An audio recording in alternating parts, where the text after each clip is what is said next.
আসসালামু আলাইকুম সবাইকে। আমার পূর্বের ভিডিও যারা দেখেছেন তারা আমার হোটেল পর্যন্ত দেখেছিলেন। তারপরে হোটেল থেকে বের হওয়ার পরে আমরা কক্সবাজারের 3টে পয়েন্ট হচ্ছে আসল পয়েন্ট, আর সেই 3টের মধ্যে লাবণী একটা ছিল। আর প্রথমত আমরা লাবণীতে এসেছিলাম। এই যে এটা হচ্ছে লাবণী, আর এখানে ওয়েদারটা অনেক ভালো ছিল। আর প্রথম জার্নি, প্রথম বিচে আসা, মানে অনেক সুন্দর, ভালো লাগছিল, অনেক ভালো লাগছিল। আর আমি কিছু ভিডিও এবং শর্ট ভিডিও, লং ভিডিও করে রাখছিলাম, সেগুলো আমার প্রোফাইল পেজে আপলোড দেওয়ার জন্য। আমার বাচ্চারা ভীষণ হ্যাপি ছিল, বাট অনেক ভয় পাচ্ছিল, অনেক ভয়। আসলে তাদের লাইফে ফার্স্ট টাইম এই কক্সবাজারের সমুদ্র সৈকতের এই ঢেউগুলো দেখা অনেক সুন্দর লাগছিল। ঢেউ কাছে এসে যখন ফিরে যায়, আমার বাচ্চারা ভীষণ হাসি দেয়, খেলা করে। আর বালু পেয়ে ওরা তো বালু নাড়ার ওস্তাদ, ভীষণ বালু মাটি কাদা নাড়ে অনেকক্ষণ, মানে গায়ে সেনে ফেলেছিল। আমরা সবাই মোটামুটি গোসল করেছিলাম সেখানে। অনেক সুন্দর লাগছিল ঢেউগুলো যখন আসে। আপনারা আসলে অবশ্যই 3টা পয়েন্টে ঘুরে দেখবেন, আর আমার ভিডিওটা সম্পূর্ণ দেখবেন। আমি কোথায় কোথায় গিয়েছি, কি করেছি, কি খেয়েছি, সবই আমার ভিডিওতে দেখতে পাবেন। এটা হচ্ছে লাবণী, আর এই লাবণীতে আমরা অনেকক্ষণ ছিলাম, মানে অর্ধেক বেলায় ছিলাম। তারপরে আমরা হোটেলে ফিরেছিলাম। আর এখানে আমার বাচ্চারা অনেক দৌড়াদৌড়ি ছোটাছুটি করছিল, আনন্দ করছিল। এখানে বসারও কোনো জায়গা নেই, আপনি বসতে গেলেও কিন্তু আপনাকে ভাড়া দিয়ে বসতে হবে।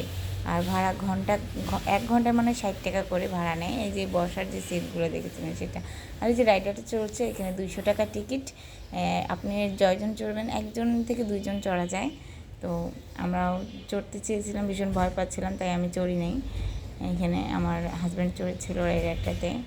তারপরে সেখান থেকে ঘুরে আসার পরে আমরা অনেকক্ষণ গোসল করেছিলাম, ভালো লেগেছিল। সমুদ্র সৈকতে গোসল না করলে যাওয়াটাই বৃথা মনে হয়। আর এই যে দেখতে পাচ্ছেন বালুগুলো আমার সুন্দর পাটা নোংরা করে দিয়েছে। অবশ্যই এখানে মজাও আছে, আমার বাবুরা একদম কাদা মেখে, বালু দিয়ে শরীর মেখে শেষ করে দিয়েছিল।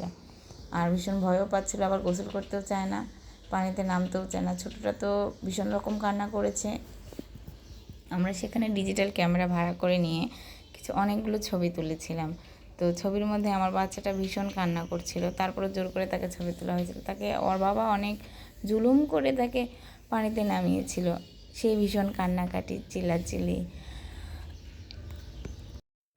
সত্যি অনেক সুন্দর ছিল, যা বলার ভাষা নেই। যারা যাবেন তারা অবশ্যই দেখতে পারবেন। আমরা সেখান থেকে ফেরার পথে হোটেলে ঢুকি সবাই গোসল করেছিলাম সমুদ্র সৈকতে। সেখান থেকে এসে সবাই আরও ভালো করে ওয়াশ করে নিই, ওয়াশরুমে গিয়ে তারপরে ড্রেস চেঞ্জ করি। তারপরে সেখান থেকে আবার আমরা রওনা দিই অন্য এক যাত্রায়।